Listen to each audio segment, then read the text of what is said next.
ஒரு நாள் ஒரு தொப்பி வியாபாரி காடு பாதையில நடந்து போயிட்டு இருந்தான். அவனுக்கு ரொம்ப களைப்பு வந்தது.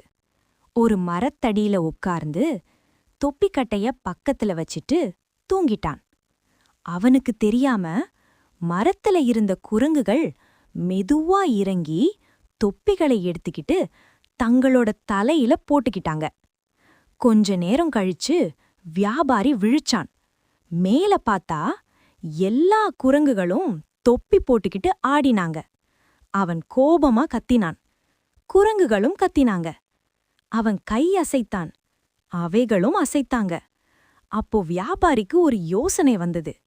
அவன் தலையில இருந்த தொப்பிய கீழே போட்டான். அத பார்த்த குரங்குகள் அவங்களோட தொப்பிகளையும் கீழே போட்டுட்டாங்க. வியாபாரி சிரிச்சுக்கிட்டு எல்லா தொப்பிகளையும் திரும்ப எடுத்தான். அறிவை பயன்படுத்தினா எந்த பிரச்சனையும் எளிதா தீரும்.